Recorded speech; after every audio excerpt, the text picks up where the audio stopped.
আমাদের মাননীয় সদস্য রুবেল তিনি বক্তব্য রাখতে চেয়েছেন। তিনি ধন্যবাদ দিতে চান যিনি গতকালকে নির্বাচিত হয়ে গতকালকেই শপথ নিয়েছেন পরশুদিন। তো আজ সংসদে আজকে প্রথম এসেছেন এবং আজকে আপনাদের সকলের উদ্দেশ্যে একবার ধন্যবাদ দিচ্ছেন মাননীয়। আপনি যদি তাকে অনুমতি দেন 1 মিনিটের জন্য।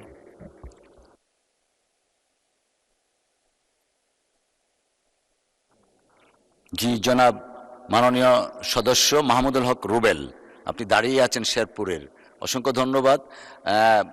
আমাদের চিফ হুইপ মহোদয় বলেছেন 1 মিনিট, আমরা আর একটু এক্সটেন্ড করলাম 2 মিনিট যান আপনি। মাননীয় স্পিকার, ধন্যবাদ। মাননীয় স্পিকার আপনাকে ধন্যবাদ আমাকে 2 মিনিট সুযোগ দেওয়ার জন্য।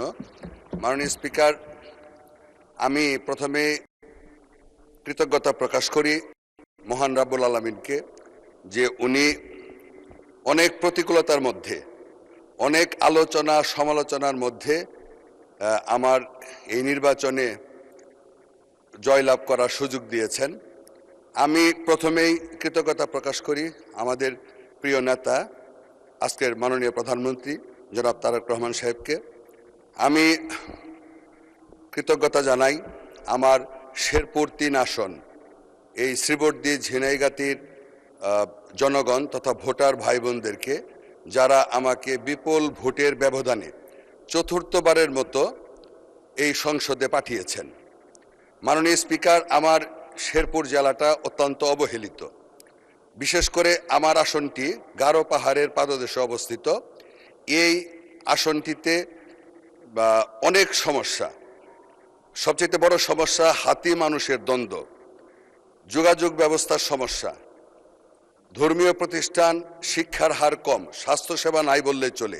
এই সমস্ত সমস্যাগুলি সমাধান করার জন্য আমি মাননীয় প্রধানমন্ত্রী এবং সেই সঙ্গে আমি মাননীয় মন্ত্রী পরিষদের সম্মানিত সদস্যবৃন্দের প্রতি অনুরোধ রাখব যেন আমার আসনটির প্রতি সুনজর রাখেন।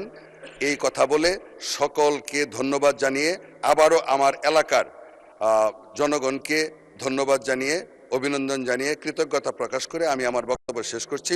আপনাকে ধন্যবাদ। আসসালামু আলাইকুম। ধন্যবাদ মাননীয় সদস্য। গারো পাহাড়ের পাদদেশে আমাদের কনস্টিটিউয়েন্সিটা, ওখানেও হাতির আক্রমণ হয়, টর্চ লাইট কিনে দিতে হয়েছে। তো আশা করছি আপনার এই বক্তব্য যেটা রেখেছেন মহান সংসদ সেটাকে অ্যাড্রেস করবে। ধন্যবাদ।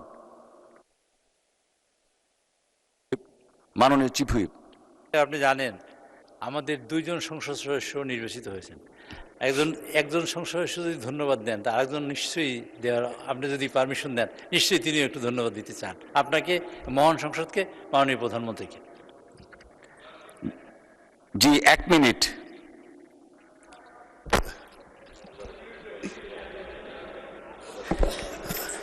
ধন্যবাদ মাননীয় স্পিকার। আমি প্রথমেই মহান রাব্বুল আলামিনের কাছে লাখ লাখ শুকরিয়া আদায় করছি এবং আমি কৃতজ্ঞতা জানাচ্ছি মাননীয় প্রধানমন্ত্রী যিনি আমাকে আজকের এই পার্লামেন্টে, মহান পার্লামেন্টে আসার সুযোগ করে দিয়েছেন, সেই জন্য মাননীয় প্রধানমন্ত্রীর কাছে কৃতজ্ঞতা জানাচ্ছি।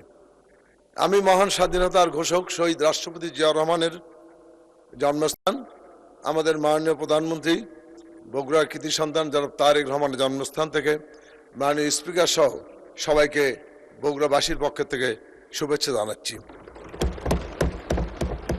মাননীয় স্পিকার, আপনি জানেন দীর্ঘ 20 বছর বগুড়া এই নামটি ছিল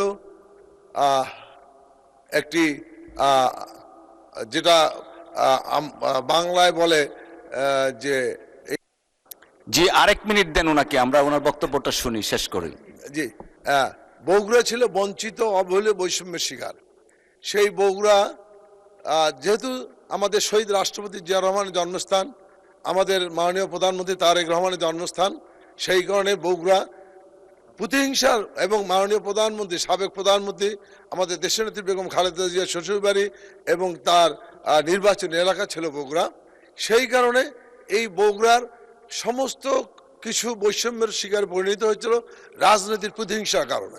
আমি যদি 2-1টি উদাহরণ আপনার শুধু দেই, যে বগুড়া আমাদের মাননীয় প্রধানমন্ত্রী আজকের যিনি এবং তারই ছোট ভাই আরাফাত রহমান কোকো একটা আন্তর্জাতিক ক্রিকেট স্টেডিয়াম করেছিলেন, সেই ক্রিকেট স্টেডিয়ামটিকে বন্ধ করে ভেন্যু বাতিল করেছেন। আমি আরেকটু উদাহরণ যদি দেই যে প্রতিহিংসার শিকার কত হতে পারে, আমি যখন মেয়র তার আগে মাননীয় আমাদের সাবেক প্রধানমন্ত্রী দেশনেত্রী বেগম খালেদা জিয়া বগুড়া আরবান প্রজেক্ট থেকে বগুড়া নগর স্বাস্থ্য কেন্দ্র। ধন্যবাদ মাননীয় সদস্য। আচ্ছা, উনি 30 সেকেন্ড চেয়েছেন, 30 সেকেন্ড। সেই নগর স্বাস্থ্য কেন্দ্র বন্ধ করে দিয়ে বগুড়ার চলমান প্রজেক্ট বন্ধ করে দিয়ে আরেকটি জেলায় নিয়ে গেছেন, বগুড়ার কাজ বন্ধ করে দিয়েছেন। এইভাবে বগুড়া প্রতিহিংসার শিকার হয়ে বগুড়ার সমস্ত কাজ বন্ধ হয়েছে।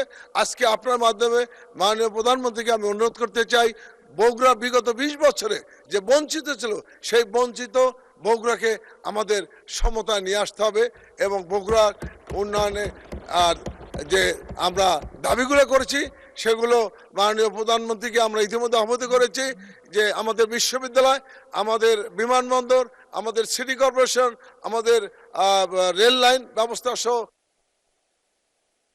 ধন্যবাদ মাননীয় সদস্য।